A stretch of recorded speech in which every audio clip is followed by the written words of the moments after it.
Hi dear student, मैं हूं Anoop sir और आपका एलबीएस शिक्षण संस्थान के यूट्यूब चैनल में हार्दिक स्वागत है।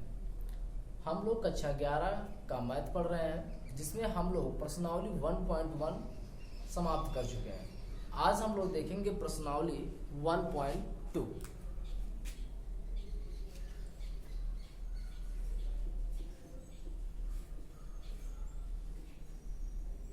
प्रश्नावली 1.2 शुरू करने से पहले इसमें जो कुछ हमको क्वेश्चंस मिलने वाले हैं, किस टाइप के मिलेंगे उस पर हम थोड़ा सा डिस्कस कर लें।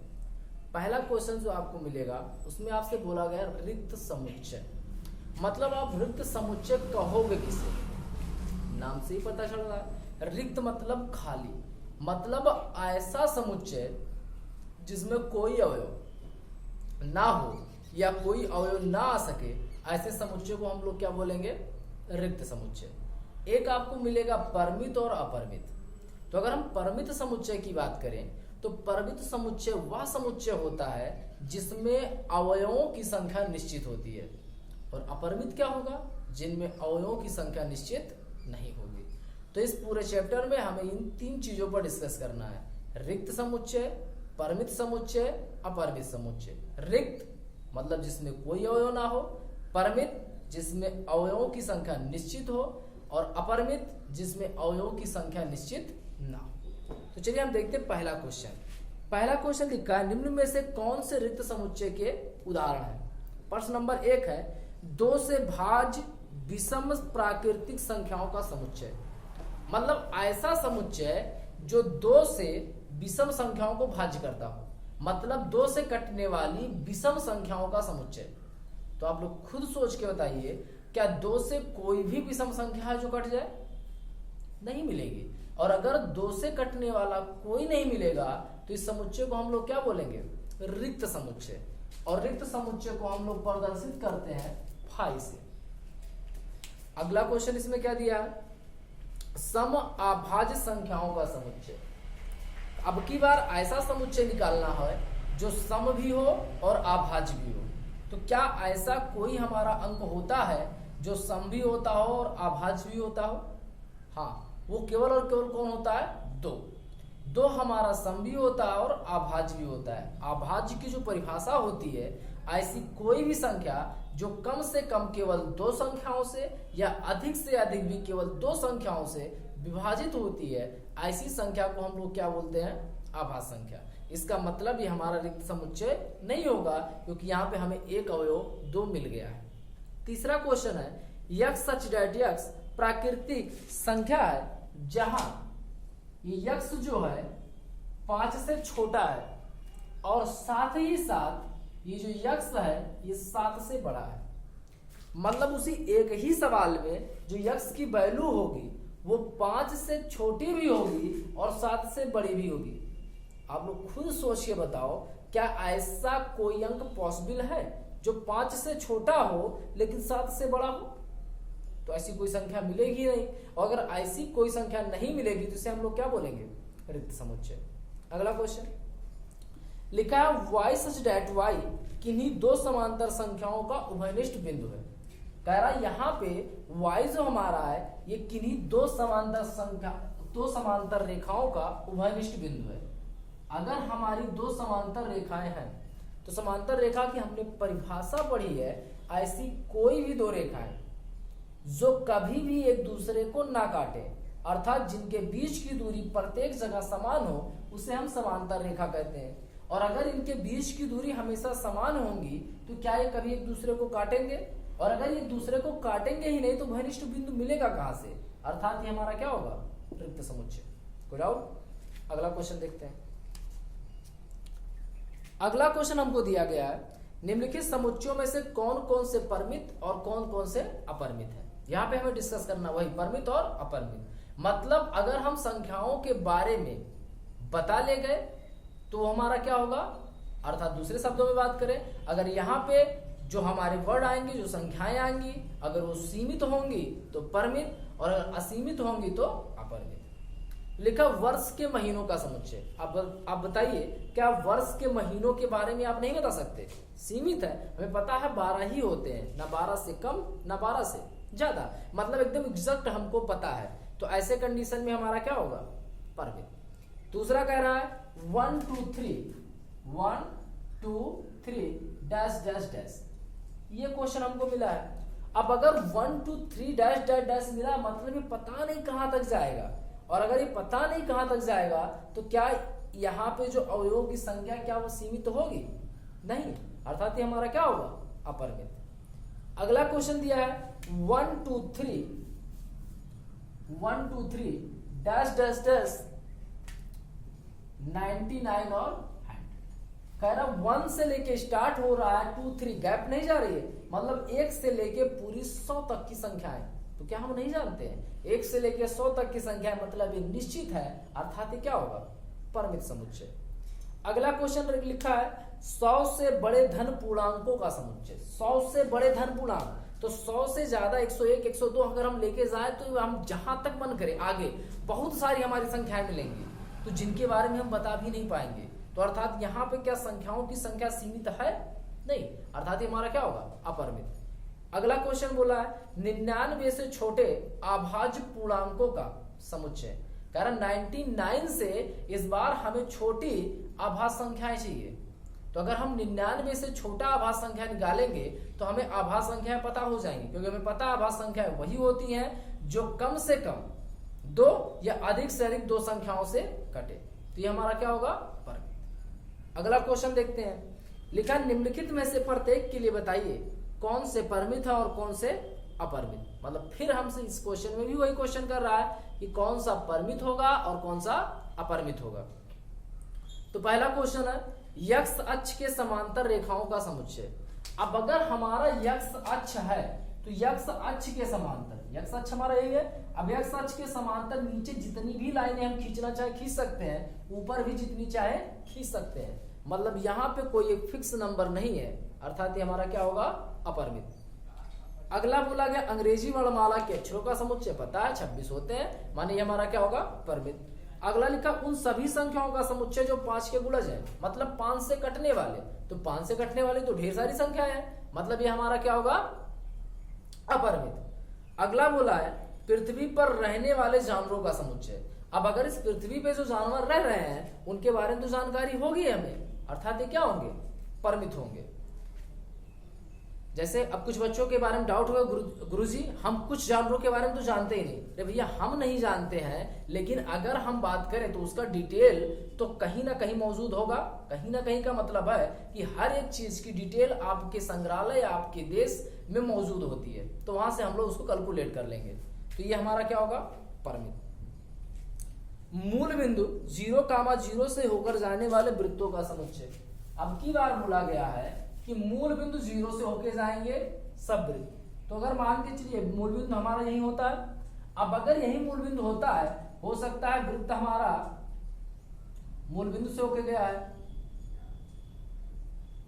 ऐसे होके चला जाए, या हो सकता था वृत्त हमारा ऐसे होके चला जाए, या हो सकता और छोटा वृत्त हमारा ऐसे होके चला जाए। इस प्रकार से अगर हम देखेंगे तो मूल बिंदु से होकर जाने वाले हमें बहुत सारे वृत्त मिल जाएंगे। तो ऐसे कंडीशन में ये भी हमारा परमित नहीं होगा, अर्थात ये हमारा क्या होगा? अपरिमित। चौथा क्वेश्चन देखते हैं हम लोग। चौथे में बोला है आप बताइए क्या a बराबर है b के। तो a बराबर b तभी होगा कि जब a का प्रत्येक अवयव b में होगा। यहाँ पे देखिए बच्चे थोड़ा सा कंफ्यूज होते हैं। a बराबर b, जैसे अगर हम बोल दें 2 3 4 6, ये हमारा हो गया a। अगर हम b की बात कर दें तो 7 3 2 9, बोलेंगे सर जी 4 अवयव इसमें भी 4 अवयव इसमें भी बराबर है। नहीं, वही सेम टू सेम अवयव अगर इसमें होगा तभी वो बराबर होगा, अन्यथा बराबर नहीं होगा। तो चलिए देखते हैं। पहला क्वेश्चन यहाँ पे जो हमको मिला है वो मिला है a इज इक्वल टू, क्या मिला है? a b c d, a b c और d। यहां पे हमको मिला है b is equal to d c b और a। देखिए क्रम इनके चेंज हो सकते हैं, क्रम आगे पीछे लिखा कोई प्रॉब्लम नहीं, लेकिन लिखा वही होना चाहिए जो पहले क्वेश्चन में है वही दूसरे में भी। ए यहाँ है, ए यहाँ पर भी है, बी यहाँ है, बी यहाँ पर भी है, सी यहाँ है, सी यहाँ पर भी है, डी और डी, मतलब दोनों सेम टू सेम, मतलब इक्वल है कि नहीं है, जितने अवयव ए में थे वही अवयव हमारे बी में है, अर्थात पहला हमारा ए इक्वल टू बी होगा। दूसरा क्वेश्चन हमको दिया गया है ए इज इक्वल टू 4, 8, 12, 16। अगर हम यहां से b की बात करें तो b वाली वैल्यू हमको मिला है 8, 4, 16 और 18। इसको देखते हैं, 4 हमारा है, यहां भी 4 है, 8 भी है, 12 नहीं है, 16 है, मतलब यहाँ पे 12 वाला हमारा इसमें है नहीं है, और अगर इसका अवयव उसमें नहीं है तो यहाँ पे हमारा a बराबर भी नहीं होगा। जब तक पूरा का पूरा सेम टू सेम यही वैल्यू अगले वाले में नहीं होगा a बराबर भी नहीं होगा। अगला क्वेश्चन देखते हैं, तो अगला क्वेश्चन हमसे बोला है 2, 4, 6, 8, 10, 2, 4, 6, 8 और 10, ये हमारा दिया है a इक्वल टू। अगर हम यहां से बात करें b वाले की तो b इक्वल टू हमारा क्या होगा, यक्स सच डेट यक्स समधन पूर्णांक है। कैसे है, समधन पूर्णांक है, जहां यक्स जो होगा ये छोटा होगा या बराबर होगा 10 के, 2, 4, 6, 8, 10, छोटा होगा या बराबर होगा 10 के, और साथ ही साथ बोला समधन पूर्णांक, तो 10 से छोटे समधन पूर्णांक होते क्या है, 2, 4, 6, 8, लेकिन यहाँ बराबर भी है तो 10 को भी लिया जाएगा, तो 2, 4, 6, 8, 10, 2, 4, 6, 8, 10, तो क्या दोनों में इक्वल अवयव है, और लिखने का तरीका अलग है लेकिन होगा तो वही ना, अगर वही होगा तो यहाँ पे a इक्वल टू b है। अगला क्वेश्चन हमारा दिया हुआ यक्स सच डेट यक्स 10 का एक गुणज है, यक्स सच डेट यक्स 10 का एक गुणज है, a इक्वल टू हमें पता है 10 का गुणज, और अगर हम b की बात करें तो b इक्वल टू हमको दिया गया है 10, 15, 20, 25, 30 डैश डैश डैश। अब बताइए जो 10 का गुणज होगा 10 होगा, 20 होगा, 30 होगा, लेकिन क्या कभी 15 और 25 होगा, नहीं, अर्थात इसमें 15 और 25 हमारे मिलने वाले नहीं है, अतः ये हमारा इक्वल टू बी नहीं होगा। अगर हम अगले क्वेश्चन की बात करें तो पांचवा क्वेश्चन हमसे पूछा है क्या निम्नलिखित समुच्चयों का युग्म समान है, कारण सहित लिखिए। युग्म समान है मतलब फिर वही काम कि a बराबर b है या फिर नहीं है, तो चलिए देखते हैं। पहला हमको मिला है a इज इक्वल टू 2, 3 और b इज इक्वल टू हमको मिला है x square plus 5x plus 6 is equal to 0 का एक हल है। अगर हम इसके हल की बात करें तो द्विघात समीकरण बन रहा है, गुणा कराओ किन्हीं दो संख्याओं का 6 हो जाए और उन्हीं को जोड़ दो तो 5 हो जाए, 2 और 3 यहाँ पे सब प्लस में है, इसलिए वहां भी ब्रैकेट में क्या आएगा, सब प्लस में ही आएगा। तो एक ब्रैकेट में जब इसको हम सॉल्व करेंगे तो x प्लस 2 आएगा और एक ब्रैकेट में x प्लस 3, लेकिन जब वहां से हम x की वैल्यू निकालेंगे तो x प्लस 3 इक्वल टू जब 0 करेंगे तो x इक्वल टू क्या आएगा, -3। क्या यहाँ पे -3 है, x प्लस 2 इक्वल टू 0 करेंगे तो x इक्वल टू -2, यहाँ क्या -2 है, यहाँ पे वही संख्या है प्लस में, यहाँ लेकिन क्या है माइनस में, अर्थात यहाँ पे a जो होगा वो b के समान नहीं होगा, अर्थात ये युग्म हमारा समान नहीं है। अगला क्वेश्चन हमसे बोल रहा है एक शब्द है फॉलो, FOLLOW, पहला वाला ए वाला क्या है, हमको दिया गया कोई एक शब्द है क्या, फॉलो, और दूसरे में दिया गया है y सच डेट y, ये एक अक्षर है क्या, वोल्फ, WOLF। तो हमसे पूछ रहा है आप बताओ क्या ये दोनों हमारे समान होंगे या नहीं होंगे। तो चलिए देखते हैं। हमने आपसे बोला है कि कोई भी समुच्चय जब आप लिखते हो, तो किसी भी अक्षर को एक से ज्यादा बार नहीं लिखा जाता है। तो यहां से बताइए f को एक बार, o को एक बार, l को एक बार और W को एक बार, मतलब A वाला हमारा कुछ ऐसे बनेगा। ऐसे अगर हम यहाँ से B वाले की बात करें तो B वाला W एक बार, O एक बार, L एक बार और F भी एक बार।